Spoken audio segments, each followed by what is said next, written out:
नमस्कार, क्या आप भी टॉन्सिल स्टोन से परेशान हैं? तो फिर एंड तक देखिए ताकि आप समझ सकें कि इसका परमानेंट सॉल्यूशन क्या है। मेरा नाम डॉक्टर अनुज गिरधर है। मैं ईएनटी सर्जन हूं और मैं गिरधर ईएनटी हॉस्पिटल हिसार में प्रैक्टिस कर रहा हूं। समझने की बात यह है कि टॉन्सिल हमारे गले में दोनों साइड पे यहाँ गांठें होती हैं, जो वैसे तो इम्यूनिटी के लिए होती हैं, बट एडल्ट्स में बड़े होने के बाद ये गांठों का ज्यादा कोई काम नहीं है, वेस्टिजियल ऑर्गन। मगर इन गांठों में बीच बीच में जगह होती है, उभाल चढ़ाव होते हैं जिनको क्रिप्ट्स बोला जाता है। सबसे बड़ी क्रिप्ट को क्रिप्टा मैग्ना बोला जाता है और भी कई सारी बारीक बारीक छोटी छोटी क्रिप्ट्स होती हैं। कई लोगों में ये क्रिप्ट्स टॉन्सिल के आकार ऐसा बना होता है कि क्रिप्ट्स ज्यादा बड़ी होती हैं, तो उसके अंदर धीरे धीरे सलाइवा इकट्ठा होके, कैल्शियम डिपॉजिट्स होके और खाना जो हम खा रहे हैं वो इकट्ठा होके जमना शुरू हो जाता है और वो टॉन्सिल के स्टोन्स बनने शुरू हो जाते हैं। आप घर पे भी लाइट मार के जीभ नीचे करके देखेंगे तो आपको कई बार सफेद निशान गले में दिख जाएंगे।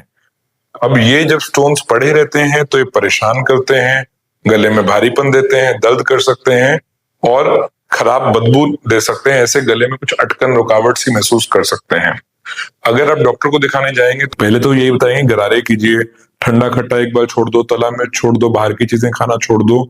उससे एक बार को आराम भी हमें आ जाता है, तो इसका एक सॉल्यूशन तो ये है। मगर कई सारे लोग हमारे पास आते हैं कि जी ये तो कर लिया, इससे आराम आ जाता है, मगर जैसे ही हम छोड़ते हैं वैसे ही फिर वही दिक्कत आती है कि मुंह से बदबू आना, आसपास के लोग टोकते हैं, या फिर गले में रुकावट आना, कंफर्टेबल ना लगना, गले में कुछ अटका फंसा हुआ लगना। तो जी इसका करें क्या? तो इसका सॉल्यूशन तो बहुत सिंपल है। टॉन्सिल के ऊपर एक खड्डे हैं, क्रिप्ट्स हैं, हमें उसको हटाना, और उसको हटाने का तरीका ये है कि हम पूरी टॉन्सिल की गांठ हटा दें और उसके नीचे जो नई चमड़ी आती है वो बिल्कुल स्मूथ आती है। तो इसका सॉल्यूशन सिंपल है कि एक दिन के लिए भर्ती करके टॉन्सिल का ऑपरेशन करके हम ये बीमारी जड़ से खत्म कर सकते हैं। दूसरा तरीका ये है कि हम परहेज करते रहें। हमें जब भी दिक्कत हो हम गरारे करें, बाहर का खाना बिल्कुल छोड़ दें और ठंडी खट्टी चीजों का सख्त परहेज रखें। अगर हमें 1 महीने से ऊपर हो चुका है दवाई लेते हुए, या ये बार बार हो रहे हैं, 3-4 बार हम दवाई ले चुके हैं, फिर भी पूरी तरह आराम नहीं आ रहा, तो इसका मतलब ये है कि जड़ से खत्म तभी होंगे जब ऑपरेशन हो जाएगा। उसके बिना सिर्फ ये टेम्परेरी रिलीफ देंगे और ये दिक्कत बार बार होती रहेगी। तो ये समझने वाली बात थी कि टॉन्सिल स्टोन्स का permanent treatment, permanent solution tonsil हटाना है, ना कि बार बार स्टोन निकालते रहना या गरारे करते।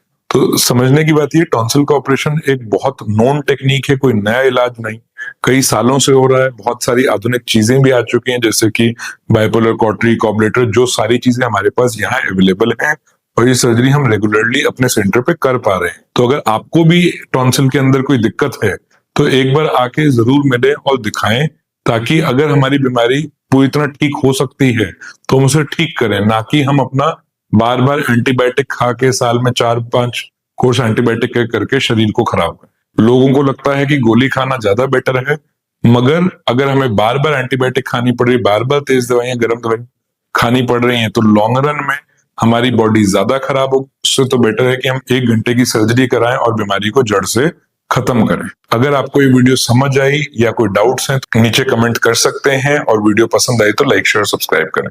Thank you.